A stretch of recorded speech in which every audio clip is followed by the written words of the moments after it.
de você. Seguras e confortáveis, elas agora estão prontas para uma manobra pelo flanco. Isto é particularmente devastador com um alvo cujo ego seja delicado. Um jeito comum de usar a manobra pelo flanco na guerra é fazer seus inimigos se exporem em uma saliência frágil. Isto significa manobrá-los para não saírem do lugar ou atraí-los para avançarem de tal modo que sua frente fique estreita e seus flancos longos, um delicioso alvo para um ataque lateral. Em 1519, Hernán Cortés desembarcou com um pequeno exército no leste do México, pretendendo realizar seu sonho de conquistar o Império Azteca. Mas antes ele precisava conquistar seus próprios homens, em particular um reduzido mas veemente grupo de defensores de Diego Velázquez, governador de Cuba, que havia enviado Cortés em uma missão que não passava de reconhecimento e que ambicionava ele mesmo conquistar o México. Os partidários de Velázquez causavam problemas para Cortés a cada passo, constantemente conspirando contra ele. Um pomo de discórdia era o ouro, que os espanhóis estavam recolhendo para entregar ao rei da Espanha. Cortés vinha deixando seus soldados barganharem em troca de ouro, mas depois usava esse ouro para comprar comida. Esta prática, argumentavam os homens de Velázquez, tinha de acabar. Parecendo ceder, Cortés sugeriu aos homens de Velázquez que indicassem um tesoureiro. Eles logo citaram um dos seus e, ajudado por eles, este homem começou a recolher o ouro de todo o mundo. A política, naturalmente, provou ser extremamente impopular com os soldados, que estavam enfrentando enormes perigos com pouco lucro. Eles se queixavam amargamente, mas Cortés apenas apontava para os homens que tinham insistido nesta política em nome do governador de Cuba. Ele pessoalmente, é claro, nunca fora a favor disso. Em breve os homens de Velázquez eram odiados por todos, e Cortés, atendendo a urgentes pedidos dos outros soldados, muito satisfeito anulou a política.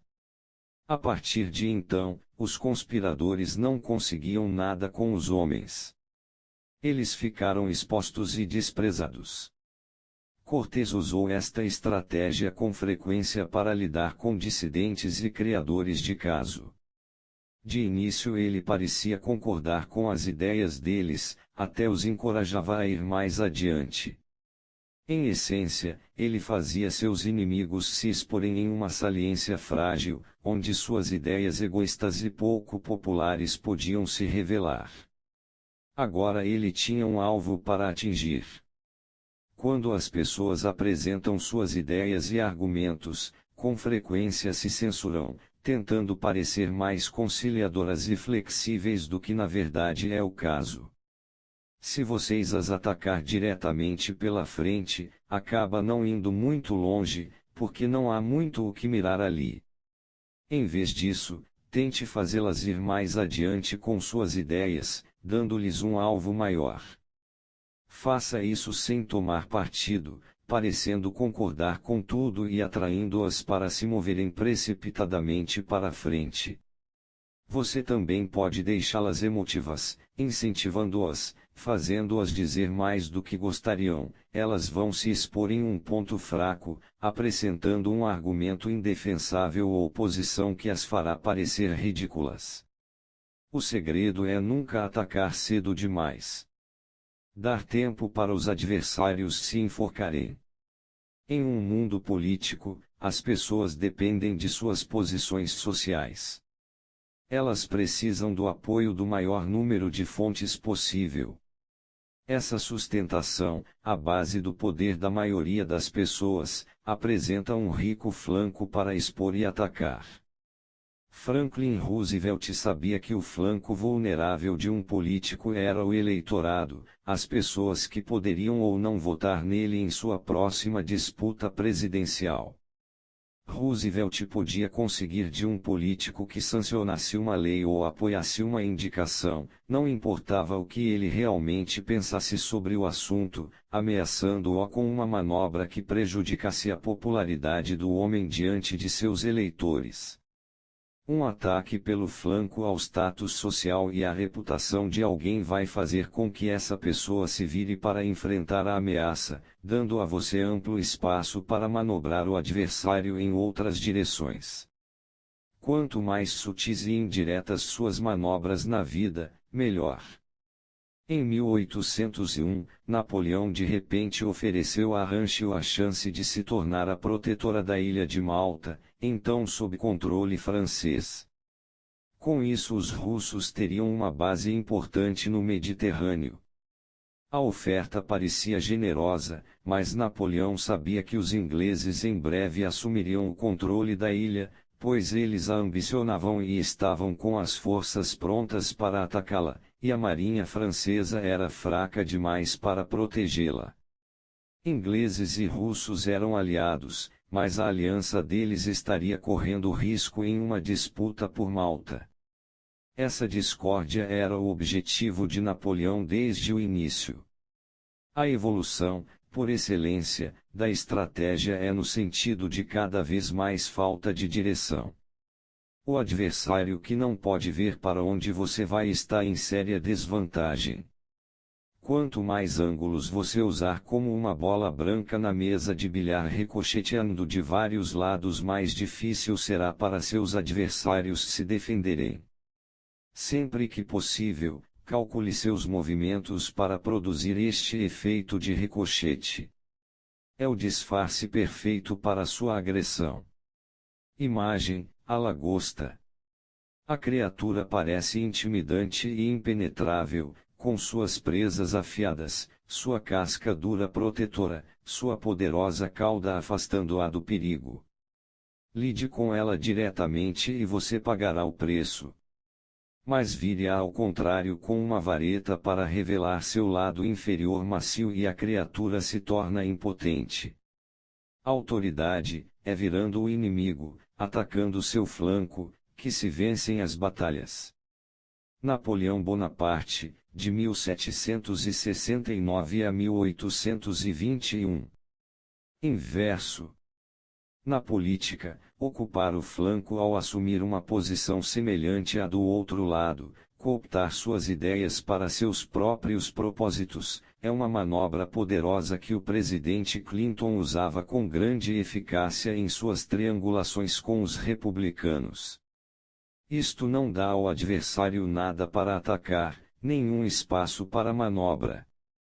Mas permanecer muito tempo no flanco do adversário pode ter seu preço. O público, o verdadeiro flanco frágil de qualquer político, perde a noção do que o triangulador pretende, o que o distingue e a seu partido do adversário. Com o tempo isto pode ser perigoso. A polaridade, ver capítulo 1, criando a aparência de diferenças nítidas, é mais eficaz no longo prazo. Cuidado para não expor o flanco do adversário à custa de expor o seu.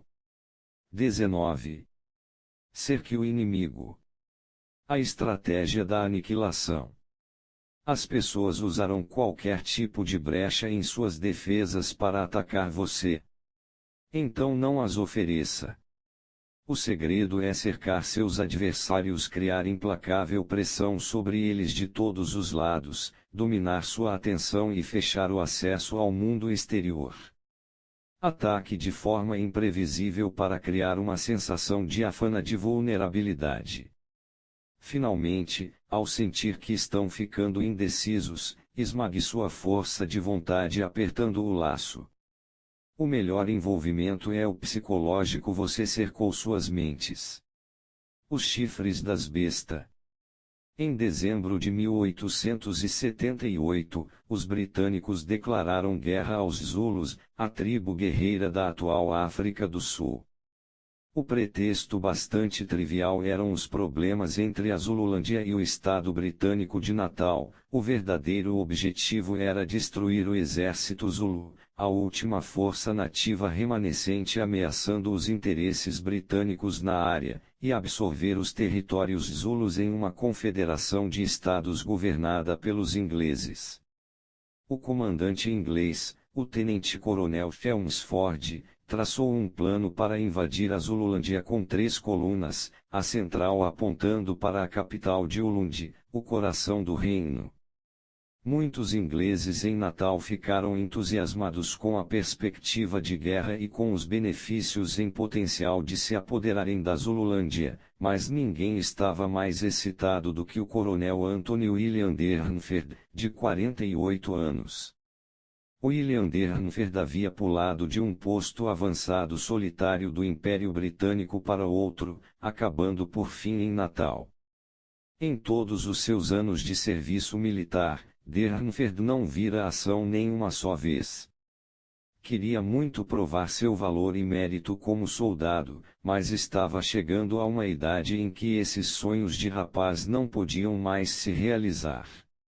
Agora, de repente, a guerra iminente colocava em seu caminho uma oportunidade.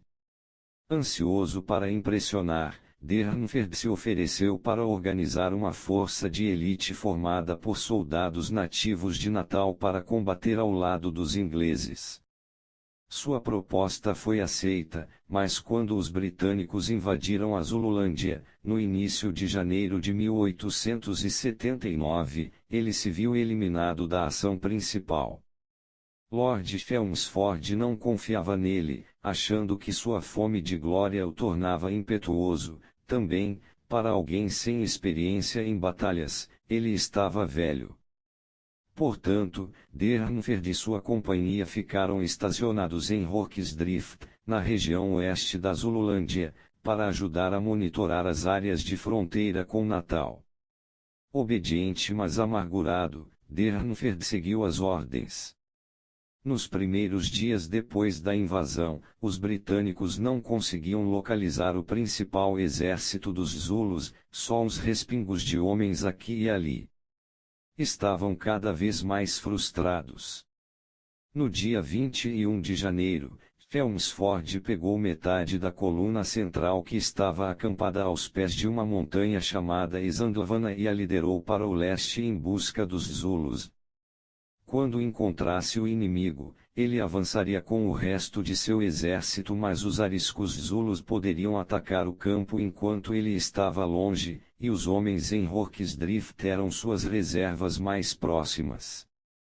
Precisando reforçar Isandlwana, ele mandou avisar Durnford para levar sua companhia para lá. Como coronel, Durnford agora podia ser o oficial mais graduado no campo, mas Chelmsford não podia se preocupar com as qualidades de liderança de Durnford. A batalha iminente era só o que ele tinha na cabeça. De manhã cedo, no dia 22 de janeiro, Durnford recebeu a notícia pela qual vinha esperando a vida inteira. Mal conseguindo conter sua excitação, ele liderou seus 400 homens para o leste até Isandlwana. Chegando ao campo por volta das 10 horas da manhã. Inspecionando o terreno, ele compreendeu por que Chelmsford havia colocado seu principal acampamento ali. A leste e ao sul ficavam quilômetros de campos ondulantes. Os Zulus aproximando-se daquela direção seriam vistos com bastante antecedência. Ao norte ficava Isandlwana, e mais além as planícies de Kutu. Este lado era um pouco menos seguro, mas sentinelas estavam colocadas em pontos chaves nas planícies e passagens na montanha. Ataques vindos daquela direção seriam quase certamente detectados a tempo.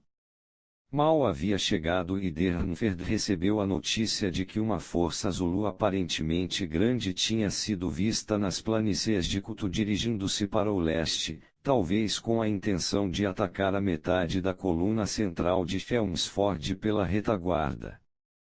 Chelmsford havia deixado ordens explícitas para manter unidos os 1.800 homens em Isandlwana.